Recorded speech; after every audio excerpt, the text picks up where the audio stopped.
Everything is different. We are different.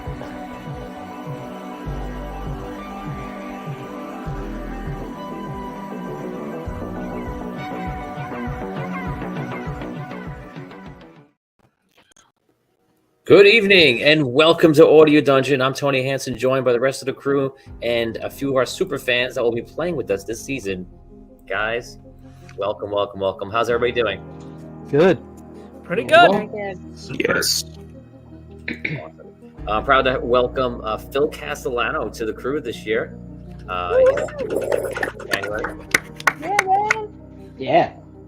So, Chaos. Yeah, I can't wait. yes, and we have Richard joining him. Here we go.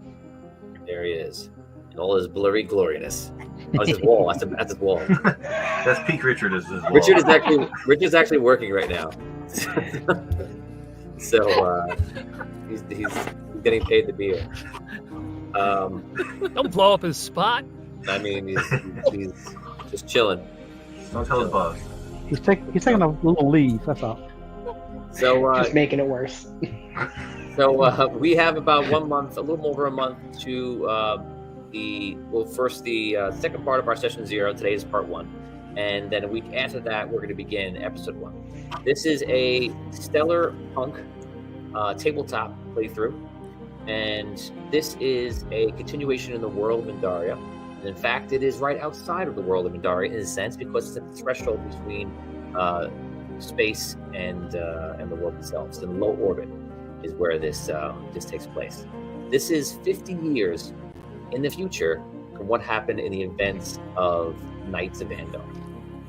And what I talked about recently, but now is more definitive, is when everyone returns, we learn that a deal has been brokered between the dragons and mortal kind, basically. And they basically give them 50 years. The dragons give them 50 years to do whatever they want, settle everything up, figure out what they're going to do with their leadership. At the end of 50 years, they're going to basically say who is accepting dragon law, dragon rule, and who is not. And again, as always, for dragon, 50 years is literally nothing. It's like them waiting like a month. They don't care. So, and also dragons have been around for a while on the quest, and they've been seemingly kind of governing the areas, but they haven't been taking control yet because they were aware that the ancients are still around, and they've been kind of like biding their time. Now, with the death of the necromancer, and he's finally gone, and the ancients pretty much now have finally moved on. As I mentioned a few times, even especially at the beginning of Celestial War, we're in the Age of Souls, and this is a completely different age. It's an age where mortals are I don't want to say free and under their own control, because now you're facing the wrath of the dragons, who, for all intents and purposes, are mortal, but they are something quite different, of course. So the world is just recently fighting with or taking over or working with dragons. We're actually going to figure that out today. And you guys start your journey right above in the space station that you saw in that video I just played. So the video is right here. If you guys watch it, won't get just in the background. So I'm going to be very careful today because I don't want to give away anything that is going to ruin it. The fans know right here. I know a little bit more, but the more it's tricky because the more I tell, the more they're going to be. Everybody could be like, "Oh, it's going to do this thing," because this is not a really big deal. So it's like I can't unravel the mystery for you. But this is a stellar punk mystery. You're going to start on that space station, and you're going to be. It's going to feel like a mystery game where you're going to be figuring things out. What happened? And it'll lead you into whatever goes forward from there. So ask me a couple questions. I may not be able to answer it, but I'd like to answer everything I could that I'm able to. So I just want to clarify. We're on the space station, and the space station is in low orbit around Andaria? Yes. How do the dragons care about this or no? Yes. They do? Yep. They didn't like people just flying. I figured they'd be immensely pissed that they're up in space now. Right. Yeah, they don't like it at all. But how do they feel about, like, if they suspect that people of Andaria or anyone on Andaria are making plans to, I don't know, explore other planets? Do they not want that to happen? So no one is exploring any other planets right now, and I don't think that the dragons are even thinking about that. So they're not seeing this as a first step in, like, further space exploration then? I think if they cared about that, that would be on their list. I don't think they're not thinking of that. There's something else going on, which I can tell you, and I can tell you part of it. I guess it'd be more fun for you to kind of ask me a few questions. Is this a construct that was recently made, or did this just appear one day? Who built it? Oh, so it's not a construct. So this was built by the gnomes. No surprise there, if you know, obviously, you know the world. So the gnomes have constructed it. The Crystalborn have helped, but this is pretty much a gnomish space station that was built, and they're basically the only species that would go out there and try to do this. But they did this because a lot of people were noticing something very interesting, and the gnomes were the ones that were like, when they realized what was going on, they hurriedly worked it out to get it up there, using obviously crystal tech and everything else they could, using airships, and they got it up there fast. Because they're in this window of 50 years. They know if they don't get up there now, they may not ever. So with that, I know in earlier quests above Andaria, you can see this in the trailer a little bit. There was like this almost like this asteroid field like around the planet that had these celestial beings who lived there. Right. Is that still in play? That is, yes, that's definitely still in play. Is that related to why they built this machine, this space station? No. Okay. Was this space station built just to get off of the planet and away from the rule of the dragons? That's part of it. Part of it. And for those that were there at the kids' tabletop the other day, that city, the kingdom of Astra, was 100% built in response to let's get out of the radar of the dragons. And that's said in the story. I don't know what you guys could hear that day because you guys were hanging out in the White Room. But where is that city? It's a floating city. It's not a floating city. It's high up. It's high up in the mountains, in there on. Well, I want to run it. It's okay. very high up. Is it between the low orbit and Daria? Yes. Yep. Okay. Yep. Okay. At what It's a hidden city. It's a hidden city. hidden city. At what we're coming to the end of the 50-year window here? Yes. Okay. Right. We're going to start right at the end of it. Was something noticed about the crystals or the Crystalborn with their interactions with their crystals on Andaria as far as being in space? You're getting warmer, but nothing. They're not noticing anything on Andaria per se. No, not on Andaria, but like when, not on the planet itself, but like when they're on Andaria. No. Okay. It does have something to do with crystals. Okay. Who has traveled to space besides the gnomes? Anybody? Is anybody else? Mora, which is Oni's character, our fan. And that's like it. Like nobody else is known.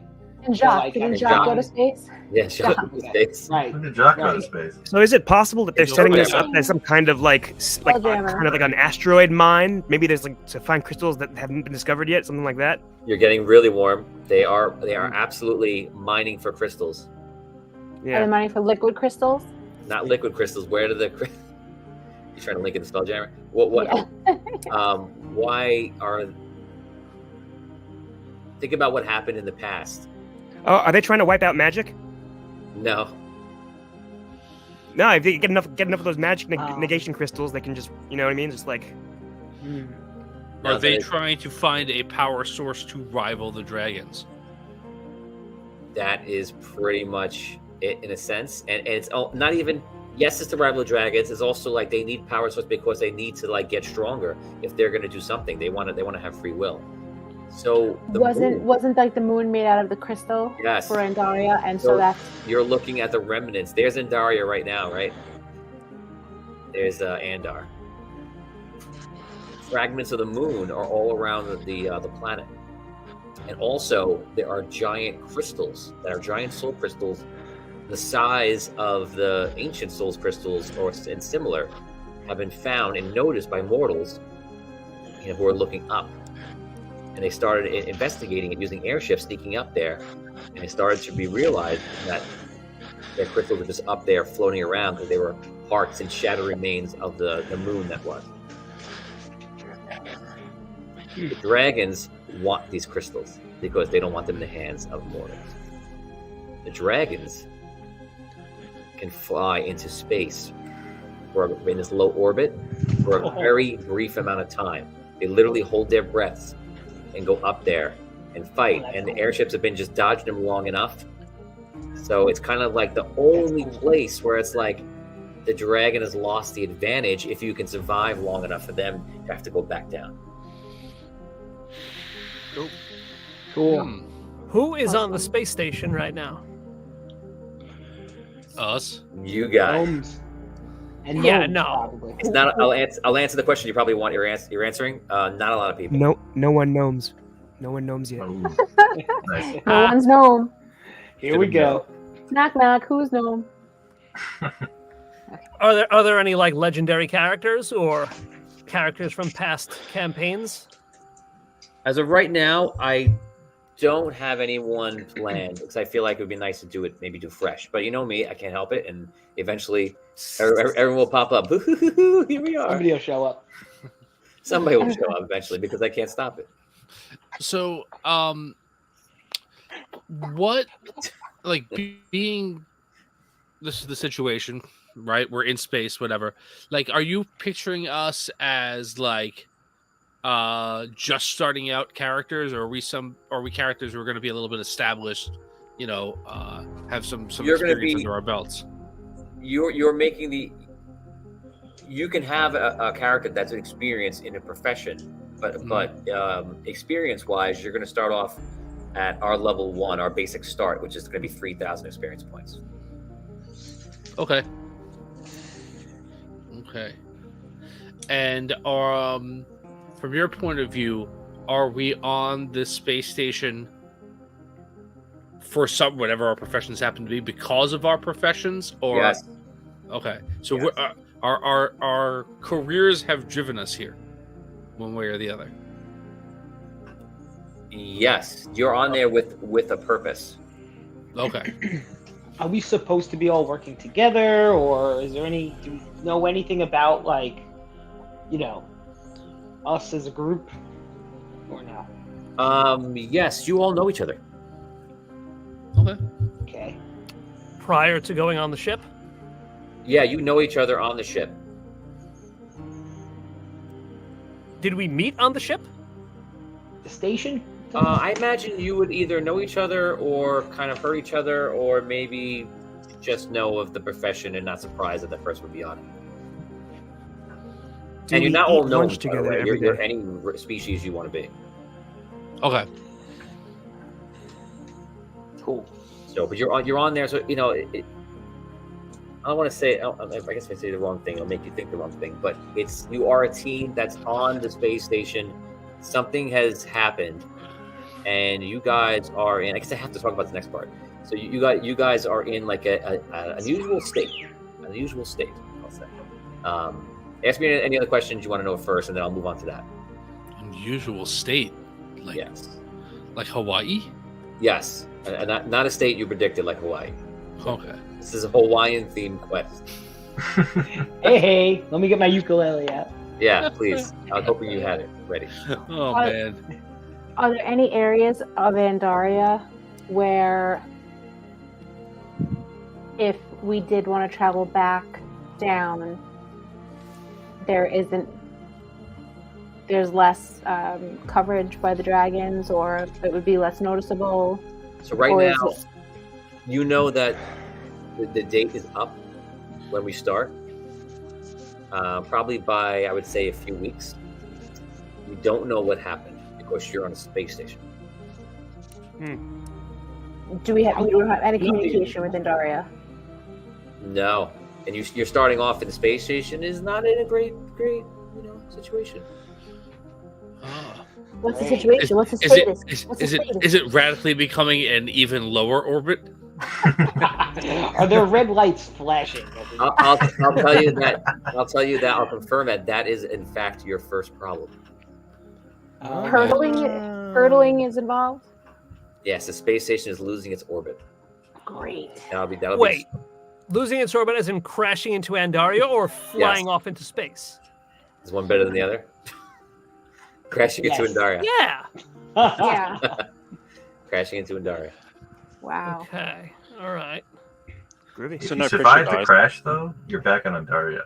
It's true. That's Right. actually better than the other. Right. Like, I honestly, guys, is this any different to normal though? That's the major question. Yeah. No. It's just, okay, situation normal. Everything's Yeah. bad. Situation normal. It sucks. Yeah. Right, we're all gonna show up and be like, okay, so we'll just sit around on station. Right. So Well, now, someone will get to say what's that flashing, which I'm very excited. oh my god, I can't wait to see further. So now let's talk about the next part of it, which I guess I have to speak about it because we have to discuss it today. So, and then we're gonna go to the character sheet and that kind of stuff. So, I'm gonna reveal a little bit more about the first episode. You guys are going to wake up. Alarms are flashing. Things are going wrong. I just told you that the space station is going to be in not a correct state.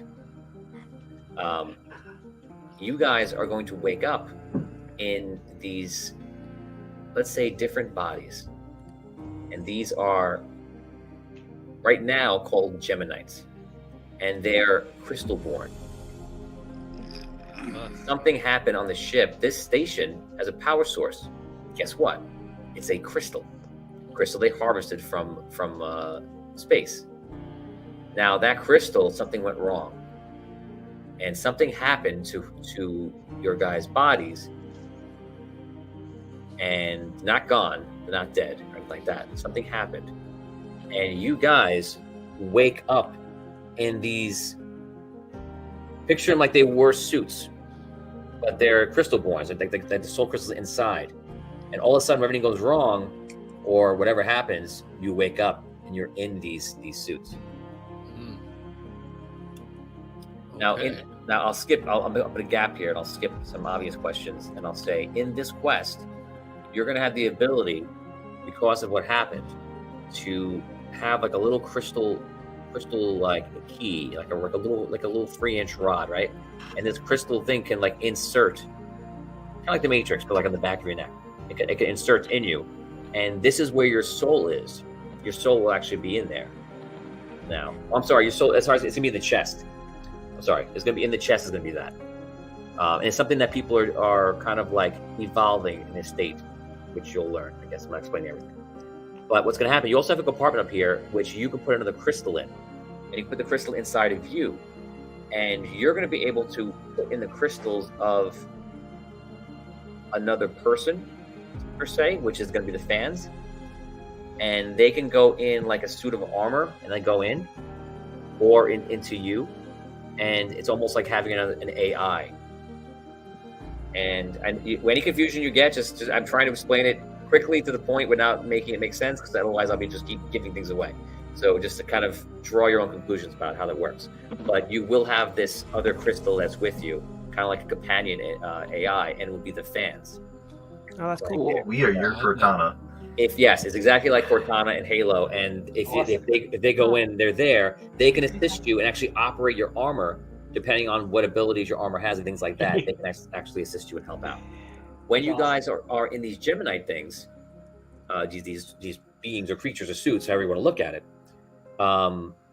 you could walk over to the ship, right, and take out the rod and put it into the space station, and now be in the space station, be the consciousness in the space station. You could take it out and go to a fighter, like a one-man fighter, and put it in the fighter and be in there. Cool. So your soul, this is like a level up and evolution of Crystalborn, in a sense. Now, whether you guys get back to your bodies is going to be kind of what's going to be the interesting thing. Did you tell us where our bodies are? They're on the space station. They're on the space station. Yeah. But we're walking 'cause around we- in these Geminite bodies. Well, Right. when we originally got to the space station, we were our normal selves, and then Yeah. something happens, and now we're found ourselves in these other vessels, Right. if you will. Oh. That's what I'm getting. Was that right? In the midst of this chaos, something miraculous is happening, which is you guys in the form of these Geminite suits that are pretty much working for the first time. Mm. After that, Cool. whatever you guys do, wherever you go from, there's all these technologies that are in place. Again, like the armor tech, where you can be there and put like someone else's crystal, inside the suit with you, and they can help operate. But like you have this element of like of the crystal and inserting it in and having someone else in there, or putting your consciousness to somewhere else, is like kind of like an interesting playable aspect to this campaign. So a lot has happened in that space station. It will be a mystery. It'll be a full-blown like stellar mystery in this low orbit space station. See if you guys can figure it out.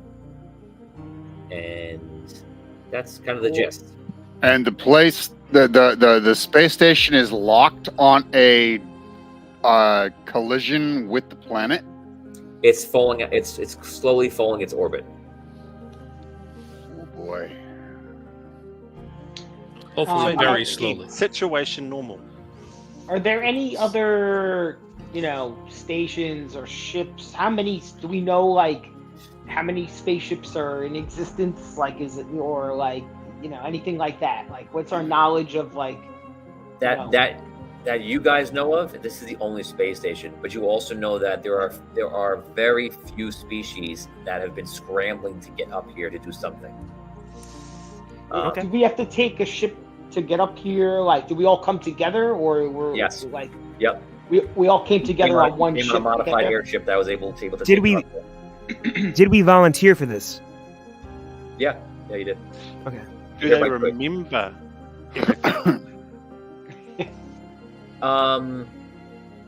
They're not going to remember anything in this state. They're going to have a temporary amnesia because of what happened with the changeover.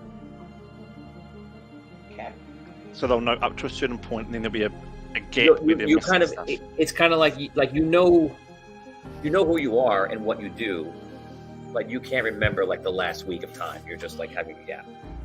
Do we know the ability that the suits have and that these crystals have, or this is something that we're going to have to learn about? You'll have to learn. You may know a little bit about it. You know what the purpose of the suit is, but As far as like being able to integrate with the ship and with the space station and stuff like that, we don't know that we can do that yet. no, you'll learn that in game like Okay. rather quickly. It'll be there, and Okay. this is going to be the puzzle. Like this is going to be. I don't know if you guys ever played a game like that, but this is going to be the puzzle. How you use your consciousness. Like how you figure things out. Okay. So it's going to be quite different than anything we've done before. Interesting. Cool. I like that. All right. Yes. Is there a tavern on the space station? Of course there is. There The is important questions. there is a tavern on the space station. Okay, good. We'll meet there. is- We'll meet there then, guys. Have a brawl. Just have a brawl. Is there crystal juice? Okay. Pop over to the Winchester. Just lay low. We'll just stay there till everything blows You're over. gonna get real low if you just stay in there. Wow. How are things on Andaria, though? So you don't know, Right, we don't know. and we are going to do something right now to kind of help figure that out. I'm gonna give you guys an enormous amount of power here, and you're going to have a decision. You're going to make decisions that are going to completely affect what happens. Awesome. All right. That sounds like a bad thing for us. Yeah. The planet blew up. Sorry, guys. You know how it goes. We come in, we mess everything up, and then you guys got to clean it up. The world would be better if we never existed. Where else would the Chaos Bringers be but on Andaria? That's Yeah. right. Yep. That's why he threw us all into space. I guess Way. The I guess cause the and the thing cure. that sticks with me is like, do we have like a clock on us or like, Yeah. The clock is the station falling out of the sky. That's exact Scroll. That is exactly what I'm referring to. That's the clock. Like Yeah, we how gotta much? figure it out fast. Like how much time do we have before that becomes like, oh? Well, I The think good thing is it could be for that. like almost any amount. Like based on That's what you've got to again find like out. Okay. science fiction wise. Yes. It could take a really, really long time, or it could be really fast. Like that's Right, totally relative. in like Right. Tony's right. hands or the world's hands. Because that's the cool thing about that scenario is that it could be like whatever. Yeah. So there are- hopefully we pick characters. One of us picks a character who will be able to determine that. right. And if you don't, That's Oh, where you no might have wormholes. these some of Gmod. the fan player characters are here who will be around in some way, which you'll find out. You'll see. The more you play this is gonna be one of those things that the more you play, the more you realize what's in my head, what's coming out. Is like, oh, this is awesome. This is gonna be fun. It's interesting. It's different. The mystery is gonna be a lot of fun. It's gonna feel like what's the Shutter Island? Oh, okay, yeah. I'm in. The twist in that movie is not this twist. No one is going crazy. You know, but like the way that it turns around, you're like, what's going on here? And like you start figuring it out. Like that's going to be a fun aspect. Where Like this we're in story LSD. goes, I think that you're not going to be able to really predict it because you're in low orbit space. You feel like you're off world. This journey could go back on world very easily and in many different ways, and also somewhere else, which we'll see where it goes. It all depends on where you guys take it. I'm doing we saw what happens when I let you guys do sandbox, and you guys just did one thing forever. So this is part sandbox where I'm giving you a lot of control, but also the rails are there. Instead of making a complete sandbox, I've just made different rails. You know, rather than like Knights of Andor was like which way you want to do it. You know what you have to do. This one is more like you could do any one of these rails, and they all go in from completely different directions. And those are the ones that I see already just by making the story up. Does anybody on the station know exactly where the dragons are on Andaria? No. You know the dragons are going into space. They're literally hunting for any mortals that are going up there, and they're like very annoyed they hate the Crystalborn. You know, and they didn't hate him in the beginning, but after the whole thing that happened, they really just hate the Crystalborn, and they kind of fell on the whole thing with what Atlas thinks. And Atlas is back now in control. Atlas is actually taking control of everything. He's seen as like a hero, so he's taking control of the council. Yes. Yeah, And the dragons are completely okay out of atmosphere. they can go. They can only last for so long. Because you are on the limits of atmosphere, so there is a little bit they can fly up there. They're literally holding their breath. They can only go for so long that they have to go down. So it's a risky thing that's going on. Now, it just brings us to our next topic. Some people are the dragons are going to rule us, and they're just like, this is the world. What are we going to do? They're dragons. So who is okay with it? Who accepts it? What civilizations are accepting? What civilizations are like, no way? Hutch definitely accepts it. Hutch accepts that, right? Yeah. Well, I mean, the Hutch that's around now. Hutch loves it. Oh, he had nothing to do with that. Atlas. That's true. Oh, here's something different. Tom, do you know what happened at the end of the last quest? Not 100%. No, I do have some idea, but I don't have. Anybody want to give him like the 2 minute filler? Yeah. You know. Cole is now the tree. Okay, that's tree. what I need. The tree. The big That's tree. all you need to know. Everything All else right, is a moot point. But yeah, Right, Yada yada yada. He's a At the very end, when all reality was collapsing, and Dan's character, the Necromancer, lost, it was close. It was so 5 close. feet. It has never been that close in a quest before. This is how close it was. And I'm going to try to remember. Somebody please correct me. Damage was done. The Necromancer, as Dan, is fighting back, and he's trying to take you out, Tom, because he knows that like you're the linchpin and keep everybody alive, right? And he does this one thing, and Dan, as a Necromancer, swings and he unleashes radiant energy, and he does enough damage that we find out not until the very end that would have killed you right to 0, but by accident, Dan healed you with radiant energy, and it brought you back up like 4 hit points, or It was 8. 8. It was 8 8 exactly. hit points. So, like, Wow. that's how close it came to everyone losing, And it was only because You I had rolled a 5 feet. 6. only because Yeah. he healed you. Yeah. If I didn't roll the 6, like that was an ability of my hammer. When I It was roll a the same 6, attack. I do The additional. attack that Yeah. hurt you healed you, and it just brought you right back level Wow. 1. And it was Even- 5 Sorry, Dan. feet left of the world that we were all It was standing fantastic. around. It made That for was like it. that. It was so great. That's a movie ending. We couldn't make it any closer. That's closer than it would have been. Like, oh, I went down to 1. No. You went to 0, and then you were healed by the bad guy. Hoisted by your own petard. You didn't read the manual. for You didn't becoming read a the manual. You didn't read the necromancer. manual, man. And nobody almost guessed what the connection was between that Oh, world and man. this world. It was so Like, you know, it's close. like, Oh yeah. Oh, right. So then the world was We had to know the connection. and forgot who was saying in the consciousness of the stream of consciousness, like the advice was coming from, but they had to latch on. You, Tom, had to latch on to something that was going to kind of like tether you back to reality to get out of here. Because you in your state of like being like the tree and connected to this world and the other, you just needed to find something to like bridge you back into reality. So finally, everyone, I made the challenge. They basically had to say the sapling and realize it was a sapling that you gave out, which was the way for you to get back. So you finally, by them saying it, by Brooke, I was counting down like from like 10 seconds to 1. And Caddick's ghost was around. Caddick's He was ghost. not helping you. Caddick died. Yeah. Caddick Spoiler alert. And the loot. The loot died. Caddick also. was Casper.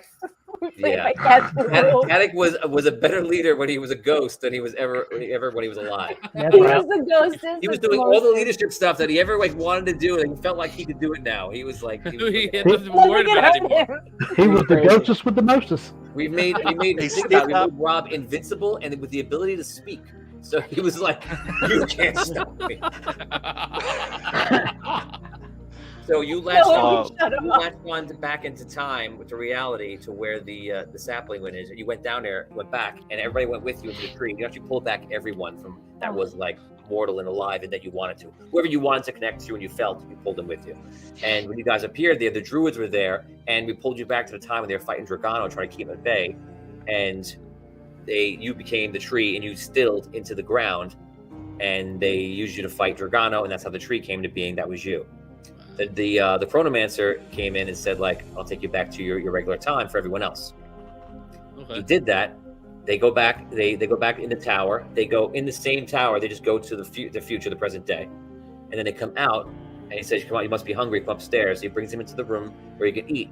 And sitting there in the room is Hutch from the original timeline, OG Hutch. Wow. Who doesn't know all this stuff that happened. Right. And your character, the red version of your tree, Oh, sitting cool. down, and Dan just goes, "Hi," and then we end it. Me and Damien, yeah. What's up, guys? It's crazy. That's So, cool. yeah. So good. That's So cool. good. So that's where it ended, and then so we know that the 50 years came from that. After that, you guys, because you saved Atlas, Atlas gave the 50 years, and he did that, and now he's. I wouldn't say we saved Atlas. we all contributed to saving Atlas. Brooke is the All primary agreed. person who saved Atlas. I don't know. No. We as an That's organization. how I No. remember it. No. Came No. together. It was very Little more much salt. unanimous. A little more salt. Hold on. Yeah, yep. No, I don't think so. Now we're in this great journey. Yes. That's great. Actually, there is that was one the ending. Where the question. characters went, they went. So now Yeah, there is one question I have for you, Tony, yeah. before we carry on. Is Relic's ship still up in the atmosphere? No. Oh. Gone. He's long gone. So did you watch Spelljammer? I watched some of it and I got finished it yet. Wow. Yeah, he's long big gone. Man. It's like the, They're this is gone. like Let's one get- thing that I think I know about. Oh, yeah, this I didn't Richard realize you doesn't. weren't a super fan. Okay. What? No. Kick him out. Bye. He's the worst. I've been working on the builder. I've been prioritizing. This was so even much time, building Cody. the So game. much time. It was time now. So in Spelljammer, we really see that Relic has gone very far out. So yeah, that's gone. That's cool. So now I'm going to give you guys the chance to figure out, decide. Every person here can decide, and you can help Phil out when he gets to Phil. What civilization? Pick one civilization and say if they're for or against. And I don't know if you're thinking one is better than the other. It is not. So it doesn't matter what you choose to make, but it will change the face of Adaria forever. So Interesting. decide. Are the dragons specifically caring about the surface, or does the dark count as well? The dragons do care about the dark. They shun it just like the crew here does a bit. Though. I think the dwarves are going to be in favor. That's my thought. Which dwarves? Really? Yeah, all of them. In favor of what? I don't think so. Their dragons rule. I don't think the Ironstone ones will. Yeah, I don't think so. So you could pick. Okay. You could pick one city. Don't pick all dwarf kind. Okay. God. Yeah. All elves. All right. So I'll say the dwarves of I don't know. Say it. Say it. Was he gonna say Low Hell's Deep? Hills? My Low Hill. He's gonna say Low Hills because he knows no other civilization. no, I know. There's the other Dan guys, reminded the other me guys. of Sam Kinison. There's the high hills. And There's the all low those hills. underground dwarves. There's like a bunch of there's Duger dwarves, The right? Duger dwarves. That's in the Leather dark. dwarves. And there's the Are you talking about underground you talking about Silver City? dwarves, maybe. Yeah, Dan, you reminded me of Sam Kinison there. Like, say it. Yeah, yeah. I was actually waiting for you to say the sunken city. I thought he was gonna say it too. Oh, So everyone well, here, That's like everyone everybody's call it city. for- It's not like a dwarf call it city. and say for or against. Go ahead. This is you changing the quest completely. Wait, what are we saying? We're saying any place. Is this major city for or against? Are they gonna fight the We're dragon? gonna go city by city. Okay. Yeah, I'll tell you what. You could even say for or against or neutral, trying to stay out of it. Although I guess you can't really stay out of it because they're just going to try to rule you. So yeah, it's for or against. For or Okay, against. can I put one in? I want to group them together. I want to go Sunken City, the No. Iron City, No. and that Tell you what, area. Richard, I was I gonna can do do the Iron Iron City. City. What? No, you can't do that. And by the way, Iron Kingdom has moved. I didn't say that yet. The Iron Okay, no, Kingdom- right. The Red Kingdom, as we kind of saw the remnants was happening in the last few seasons. The Red City has fallen. The Red Kingdom has fallen apart. Hmm. We know the Kingdom of Eldon has started up small, and the Iron. There was a war between the Crystalborn and the remaining Red Knights. That they were kind of just like fighting and having a whole bunch of things. The Red City, the inhabitants abandoned it, and the Iron Kingdom has moved to where the Red City was. Yeah, we won. Okay. Yeah. Okay, I'll go. I reckon Sunken City would be against it because they've had too much of dragons. They've already killed 2. Yeah, So I think they're. I don't I think would they agree. would want to be ruled. Okay. Yeah, I would say, I think Ravensclaw will be for it. I think they like a strong ruler. They see an opportunity, perhaps. Yeah. I'll say They might put up a fight to begin with, but yeah, they'll buckle under. I second Tom's thought on that. Give me a different one, Tim. Oh, You could think about it. You don't have to say it right now. okay. I will say the Beastborn of the Lion's Realm remain neutral. No neutral. No neutral. No neutral. I was saying, yeah. All right. If they have to choose, then I would say they'd be against. Yeah, I kind of think they would be against it. I think they're used to their freedom. I think is the best word, but like there's another word like autonomy. They're used to their autonomy. Yeah.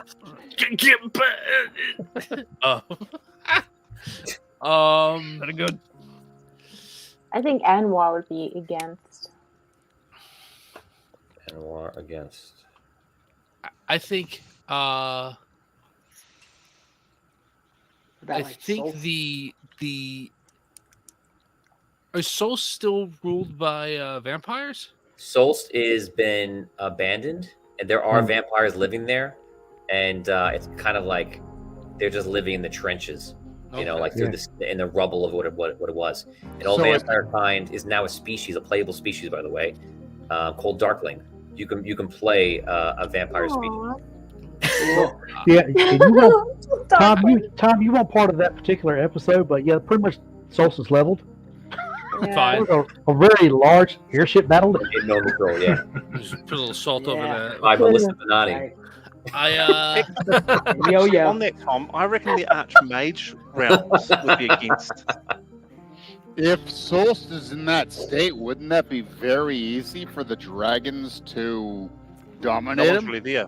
Yeah, I mean, they don't really care about Solstice. Nothing there they really want. Yeah. Is there anything to dominate there? No, I mean, for like for a people to take it over, that'd be pretty cool. But for Dragonkind, like, they don't care. Well, I mean, they could go in and pick through the rubble and get magic items and whatever's left. Maybe. I mean, during what's going to happen if you say yes, you're basically going to give a portion of your wealth and a portion of your food to the dragons, to the governing dragon. I think So they're not so worried about that kind of stuff. They are. I don't think the worried about Archmage realm would. I feel as though they feel above the dragons, or at least equal to them. I don't think they would actually. The Archmage realms. So it's Magium and those cities down there. I can see that with the magic users and everything. Yeah, I think they would want to go. We don't want to be a part of you because we don't want you to rule us. We're going to do our own thing. We don't care about you. Okay, so they're going to fight because of dragons. Yeah, Okay. I kind of feel that they would. I think Silver City will bow down to them. I agree. I was thinking that too. I think Oak Frost would too. Ooh. And I think Hammerdoon will not. They will fight tooth and nail because of their pride. Hammerdoon will or won't? Will not. Dan, what do you think about Queensland? I feel like you're the expert. Yeah. I don't know. I feel like. But they're I feel like vampires now. So would the vampires align with them? Do you reckon, Dan? The vampires? Yeah, because the vampires have taken over the Citadel. No, Sorry, Queensland. Sorry, Queensland. I was thinking the Citadel. You forget, there's a dragon in Queensland already. Yes. Yeah. Queensland actually almost has no choice because the leader you guys encountered was a dragon in hiding. Oh, that's right. Yeah, that's right. The guy that he made you guys fight each other like the rage guy. Yeah. He threw his dragon out to fight each other. Oh. Me and Liam stuck around him to try and. Yes, rage guy. Okay, here's one for Dan. Dan, how about the half giants? Would they be ruled or not? Yeah, I feel like I kind of see them the same way as I see the Beastborn. Like, people don't bother us. People leave us alone. Leave us alone. Don't, Delworth. So they'll fight. They'll fight dragons. Dragons come by. They're gonna fight them. Yeah, like you don't push around a giant. You don't tell a giant what to do. What's Queensland's gonna do? Well, actually, they're gonna say yes. They're gonna go with it. Authority, yeah. Like if we're gonna bring up the Citadel, if we're talking about the Citadel, I feel like they would almost kind of like wheel and deal their way into like thinking they could get a seat at the table. They'll bend the knee, but like maybe to play the long game and say like, hey, let's get in their good graces. And Bardo is the leader of the Citadel now, so yeah, that's true. I was thinking the same thing. Bardo. He's a wheeler and dealer. Bardo became the leader of the Citadel when all the other leaders were out. His master plan was to do that. He always talks about like the vampire race and everything else, and you see that now he's maneuvered himself into the leader of the whole species pretty much. And when you guys went back, Raphael, who Phil, you know Raphael. Mm-hmm. Raphael is the next Chromancer. Oh wow! Oh wow! Yeah. He's not to brag or anything. Still around. That's but wild. It wasn't really that hard for him to figure it out, He does have not for him. Does a he brain talk on the the correct He's side. like the biggest brain ever. Does he still talk in that same way? Is he still? Yes, exactly the same. It's him too, but If he's around, where's the other guy? The Harold? The Dragon Wizard. Dragon Wizard is how you put him in hiding. Do we say that? Okay, how about the orcs? Yes, What would the I was orcs just do? thinking that too. I don't think they would even. There's not a city there. There's just more like tribes. Yeah, they are. Yeah, tribes. but They're scattered out. But would they fight? Or would they... I don't think so. I don't know. You guys choose. What would Lump They do? would. I don't think so. You think they would? Lump would die. That's what Lump would do. Well, that's What would Lump Stop, do? when you say what Lump do, it completely changes how you feel. Like, what would the Yeah. Yeah. I feel like that they just wouldn't have the numbers to go against the dragon. Yeah, I think they would. Probably They would have just to give up. submit. Yeah. I also tend to think that like orcs appreciate, like they understand strong leadership. Okay, this is what Yeah, the deal right. is. Got it. And you just let us do what we need. I think they like the structure too, in a way. The old Falindor? I can't see them bending a knee. No. Yeah. No. Let me ask you this, Sony. How do the dragons present themselves? Like you said, they're collecting payments pretty much. But do they? They come down and they'll actually turn into like a humanoid and try to come to you on like whatever is the level playing field. Are they? Well, that's how they physically present themselves. Like, are they just saying we're more powerful than you, we're taking what we need, pay us, or are they offering protection? Are they offering? Yeah, their whole thing is not like we're evil or gonna run you. The whole thing is like you are incompetent, you are feeble, you're mortal, you don't know what you're doing. You're gonna have more wars if we don't stop you and control you. We're gonna keep the peace because we are one kind that's been around for a long time. We have the ability and the wisdom to run this world since the ancient god. And probably a right now. Yeah, that's a good point. If they did that to Arlight, I actually think Arlight might go okay. And the reason being, Darwin's dead, Thalen's dead, the leadership's all gone, Alabaster's no longer there. I kind of feel if they had someone come to them saying, hey, we'll protect you, we'll help you out, as much as I would like them to fight, I don't know if they would. Yeah, I think they would too. They would submit. Yeah. I mean, if Darwin was still alive, I reckon he'd fight, but he's gone.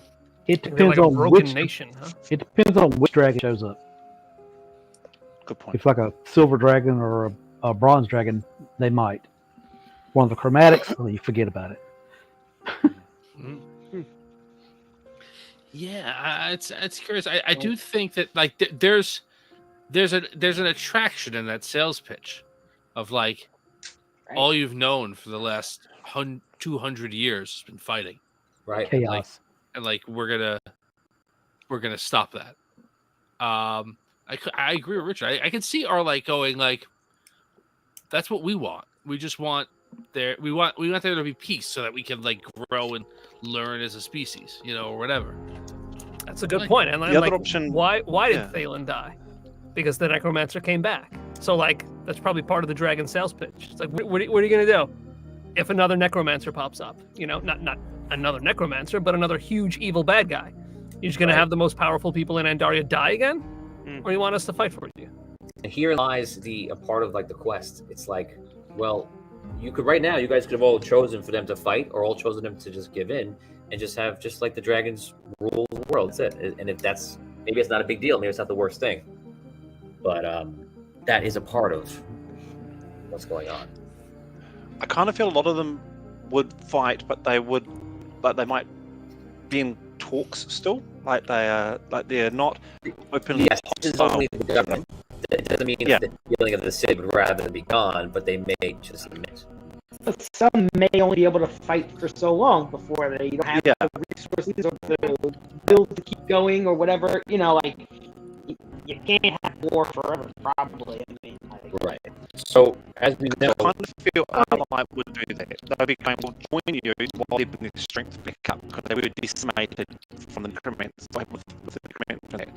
And while they're trying to find their faith again, they're going, we'll keep protection for now, but there's an undercurrent which could be that while they do support, they don't. So as you might guess, the three of them here, the Red Kingdom, whatever's left of 6 states, they're like in no position to even fight it. Just yeah, we're gonna do it. They also have a weird relationship with the dragons because the Red Knight created the dragons, and they feel like they don't want to go against that. Also got on it.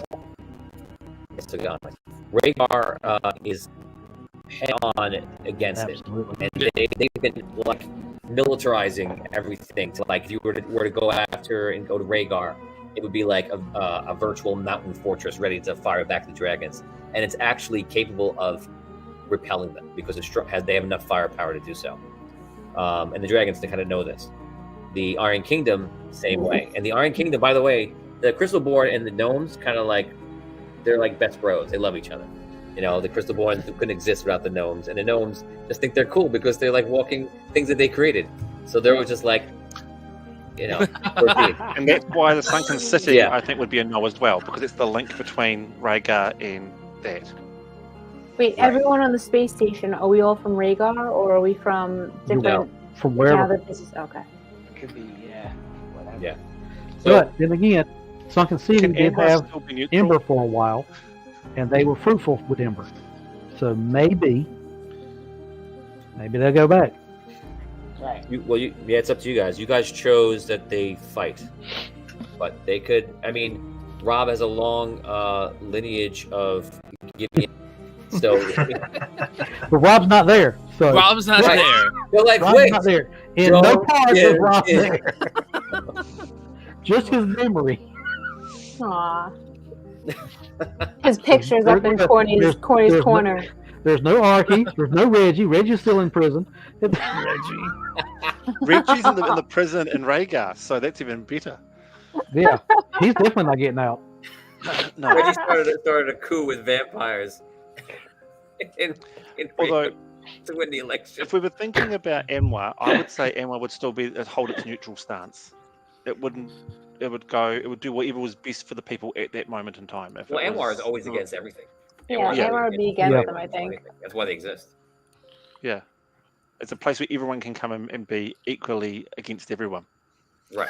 It's the most fun of all the times. So I hate everyone equally. Exactly. Well, they're So you guys protected from the decided- dark as well, so they've got that on their side. So it's only got to work as long as the Sunken City doesn't fall. They've got protection from below the dark with what's below there. So they're fairly safe. So we've pretty much decided that for the whole overworld, who is basically for and against, and if the battle is raging, you guys will not know what's happening down there. But it's cool we figured it out. You have control over that, and whatever changes you've made, we're gonna see how that goes forward. Anything you want to ask about before we go into the characters?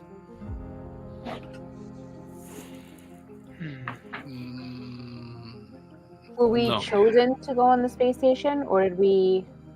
That could be decided if you were chosen or you volunteered. You can decide that. Okay. So let's start going over that. You guys are on the space station. You are on for a purpose. Again, you know that basically the gnomes were putting a call out like, guys, if you want to fight the dragons, because we can't, how many times are we going to lose our planet? And again, this doesn't have to be, Charles wants a quest that is not save the world, lose the world, right? But it doesn't have to be that. The dragons could just do it. So this isn't one of those quests, Charles. Okay? Yeah, there's no players involved in this. It's a role. Right. So the gonna happen or it ain't gonna happen. the Rhaegar is trying to fight back. They ask and try to get people in for this mission to go up there. So it's kind of like not Deep Impact. What's the Bruce Willis one? Bruce Willis and Ben Affleck. Okay, great. Kind of like Armageddon in a sense. Awesome. So you can start talking it out. I would say start with what you want to play first. Don't worry about story. Cool. Start what you want to play because it's really important that you love your character, and story can be second. So what are you in the mood for? Bug hunt. That matters also. What are you in the mood for? Now we don't Should we have go over the races, Tony? Yeah, So we that don't they have can- Beastborn in right now, so can't practice them. Yeah. Can't play them. So you've got your Crystalborns, you've got your Darklings, you've got your elves, you've got humans, dwarves. You have larks, which Tom played. You have pixies. Pixies are in it. Yes.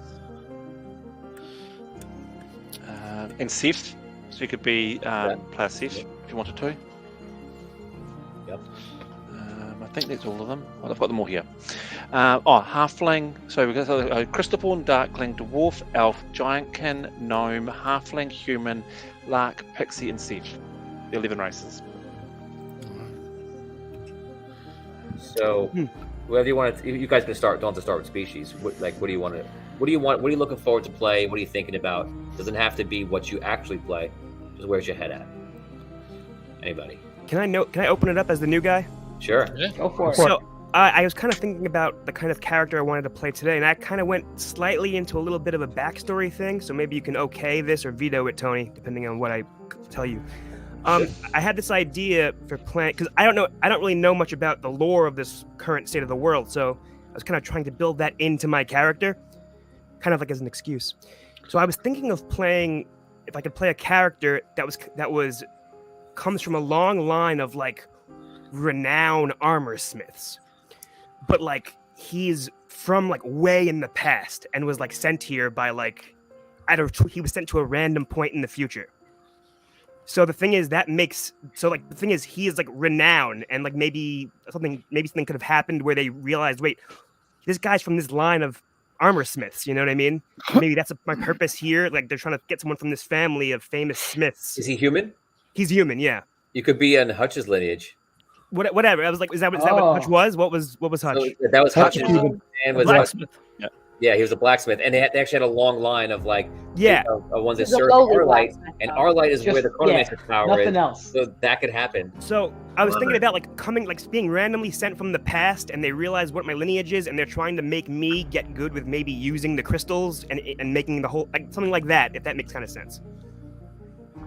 Like being able to have smith armor with crystals and stuff, and trying to figure out if I could make that happen. You know what I mean? So just let me know what you think about that. We might do a first episode where you see everybody and then it jumps forward. Mhm. So it just jumps to chaos. So maybe we need to have a sit down with Hutch. Well, 50 years in the future, Hutch is an old man now. Well, I was thinking like years and years and years before like that. So like maybe Right. You're coming to the future. So Yes. for Hutch, he would be 80 years old. So I would be like his great great grandfather or something like that. Or actually, no, he'd be like 70 maybe. Yeah, you'd be like his great grandfather. Yes. Great grandfather. Yeah, but way further than that. Before the world started forming the way you guys know it. Something like that. Or maybe a cousin. Yeah. It's like a very, very famous smithing 6 family times type thing. removed. Yeah. What was Hutch's last name? Dan. I don't know if I ever gave him a last name. I thought Hutch was his last name.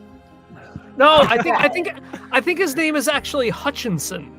Hutch. Hutchinson. I'm down. If that Yes. works for the story, that's beautiful. Hutch That Hutchinson? was my idea. No, I know. I remember. His last name is Hutchinson. Yeah, they called him Hutch because his last name was Hutchinson.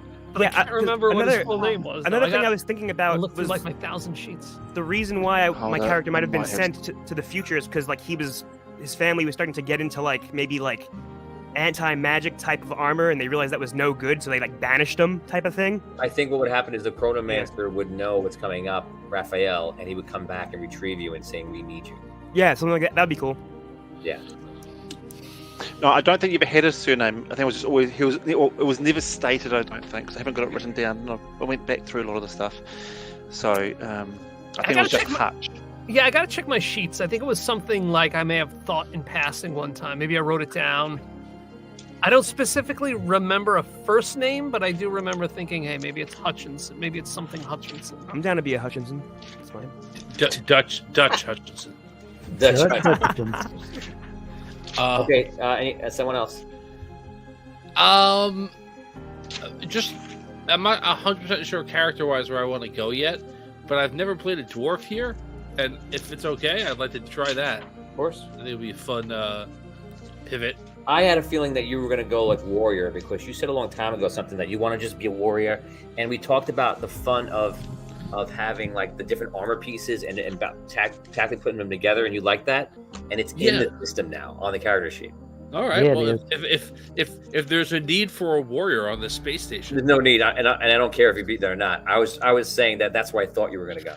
I want to do something that's a little bit more, I think a little bit less cerebral than some of my past characters.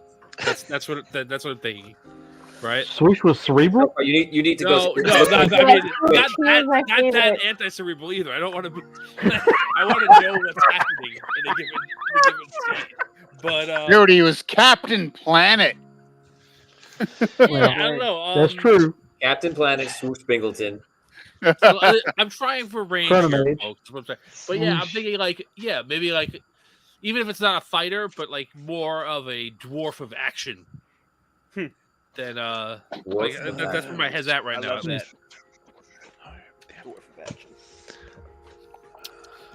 Maybe like profession wise, I'm thinking maybe I'm like the mechanic. On the ship. Like I'm thinking like We have those. like a working class kind of a vibe, you know? Like I'm the two guys on Alien that are like the two guys who just work. So like an engineer. No, like an engineer is like somebody who has a degree. No, he wants to be the mechanic. I think we got a mechanic. Like I'm the guy who like the engineer guys go fix that thing. You actually know the insides, the outsides, all over the nuts, bolts, otherwise. Right. Yeah, I mean, I guess in regards You're to Miles like, O'Brien. You want to be Bill Paxton? Miles O'Brien served in the Cardassian War, and now he's fixing all the yes, space stations and repairing the redundant. That's what I want to be. Yes, that's exactly the kind of attitude I'm thinking of. What you could do is if you wanted to give him some kind of like a warrior background, and then he goes into technology stuff, or you can make him a tinkerer. And you can go for one of these where he would start as a tinkerer or an inventor, and then he would go into either an operator or an even though you're saying you want to do an engineer. Well, no, I just meant more like I meant more of a real world engineer. But yeah, I think I like that idea of like I started out as a soldier, and then I was like, when the war was over, I was like, let me fix things and build things, kind of a vibe. So yes, you could have been a soldier for like you're a soldier. You could have been a soldier in a war that was working with catapults and ballista, and you were doing that kind of thing, right? Right. And then I just kind of got more into like, how do these things work? How do these things? Tom, you just described my grandfather. That sounds really cool to me. I hope that's cool to you. Yeah, Tom, definitely. you could take it from Silver City. You have your dwarf coming from the Silver City, and that's what he's doing. All right, because that'd be kind of cool. You can because it's a different. We've been hating the dwarves from the as player characters. I like that. I like Silver City. I like the concept of that place. They are minded that way. That's true. Yeah. All right. And that would kind of fit with your idea then. Remember that always that you guys have a full month to think to switch and change things. You can even flip it completely. Even if you don't worry about changing it on me, this just gives me an idea where your head's at. Yeah, that's the general idea of it. I think that sounds cool. Like, obviously, if everyone's like, well, I was going to be a dwarf fighter, then, one of us will have to pivot. But we can all be dwarf fighters. Oh, you could have been an X-fighter, Tom. You know how you did it in the when we did the sandbox stuff? You had those fighters that went down and were fighting through the lava and all of that there. You could be one of those fighters there that just went, I've had enough.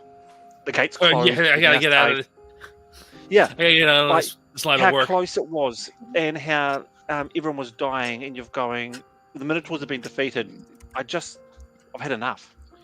Yeah, and then I like that. Yeah. I mean, I don't know if the age-wise were. I guess it does, right? Yeah, it'd be fine. A lot slower. Yeah. Yeah, I mean, Dwarven range. Yeah, 200 years. I think they could live, right? Longer than that. Give me a second. I'll tell you. I've got it right here. Where is it? Age. That's the height. That's the weight. Give me a moment to my spreadsheet here. Age, life expectancy. Dwarf 700 years. Okay, yeah, that works out. That works out well. All right. Wow, they live 700 years. Okay. Let's try to get the service information for everybody. Who else wants to go? Brock. I was thinking I would be. I was interested in being an elf, but that was involved in. I don't know if I'm able to do this, but involved maybe in the studying of the consciousness. Helping the gnomes with the getting the souls in the crystals and studying. Oh, so when you heard the gnomes are going for the crystals, you thought it was an opportunity. Yeah. So are you like a sage? Maybe like you're learned? I think I'm like a sage, yes, but I'm like in the laboratory with, you know, the apothecary, yeah. The apothecary. You know, like apothecary, sage, kind of scientist. Can you point me towards the nearest apothecary? Point me towards. Looks like. Do you see the range that I'm in here? Can you help me? Can you help me narrow it down? Yeah. So like I like gems. I like sparkly things. You like your crystals, and you put them on. I the love wall. my crystals. I have them. She has crystals. See? Nice. My It was dark just- heart it was crystals. Mate, it was. I love it. Here's what's in learned. Learned. Oh, okay, awesome. Okay. Scholar, sage, investigator, apothecary, detective, tactician, politician. I think more like maybe sage. I Sage think scholar and sage is exactly what you're kind of like talking about. Yes. And then from there on, you probably would go to apothecary, and then maybe you would dive out to somewhere else if you're, to move through your things. And also, obviously, in any order you want, as long as you start with zeros. Yes. She wants to go politician. Politician. You could be a politician. Politician in space.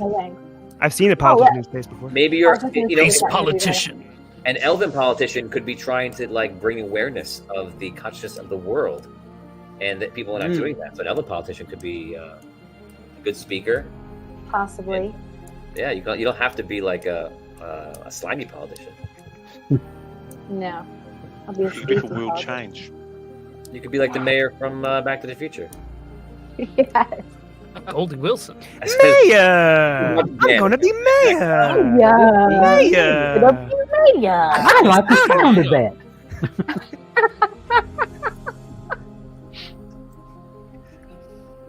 You wait and see, Mr. Carruthers. I will be mayor, and I'm going to clean up this town. Yeah. And you can start by sweeping the floor. So Brooke, you're thinking like a sage, just like the heart of what you're saying, right? Elven sage, yeah. Elven sage. Okay, next. I got an idea. Unless Dan wants to go or somebody. Go on.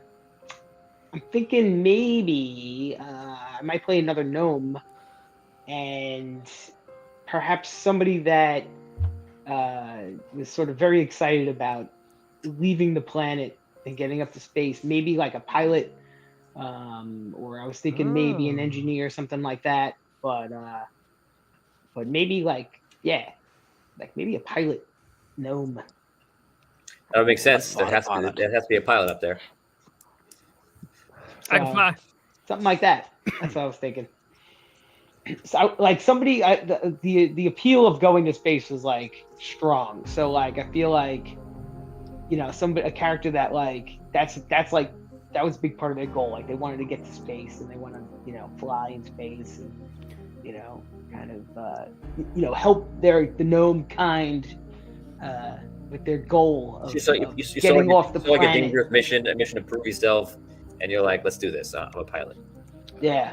I'm all about this just to hear Scrow's gnome pilot name. Oh yeah, I don't know. I'll have to think about that. Scrow, you could always put it that this pilot was part of Liv Mora's crew that built the first one that went up, and then when she left, you went, I really want to do that now. And that's your driving force to carry on. You could have helped Liv Mora on the project in Sunken City work on the ship. Yeah. Yeah, and then you took it from there, so you got to meet Altari and all that sort of stuff. So that would be kind of cool. Cool. I got your name. Oi. What is it? Oi. Oi. Yeah, yo backwards. Yo backwards. Yo backwards. Oi. Or the other one you could always have is I love it. it could just be called Hold Something. Captain Hold. Talking about is Scrow's gonna be a gnome. Yeah, and then he can get the Voyager. It could be home. Become captain. The gnome. No, but then he can go into being the Voyagers, become a captain. Then he can become Captain Hold. Yeah, but I'll have to. This character, he's gonna be more, spontaneous and stuff, probably, because as a pilot, he's gonna have to be more outgoing. He's gonna have to be, the right stuff. He's gonna be coursing. He's not gonna be the kind of guy that holds. He's gonna be pedal to the metal. I know, right? We'll see. We'll see. I can't wait. It's still me. I know, it's still me. Sorry to blow your world, Tony. Yeah, I see. But I know. It's still gonna be me though. That's what I said. We'll see. It depends what I'll do my crystals best. he's going with him. Because you imagine with that sort of dwarf, that sort of gnome, sorry, with the crystals that have one of us helping him, then he might just be there. Right. Would we be able to take over their body? You could just take control and be like, start doing stuff, stupid! Oh, Tony, I think Tony, did we lose your audio? Are we not hearing you? Check it. There we are.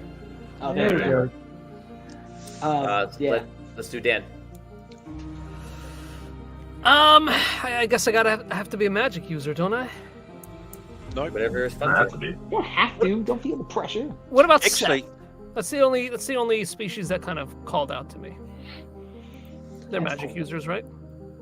Yes, they actually have a little bit of an advantage with magic for sure. Okay, so what if you know how like? Go ahead.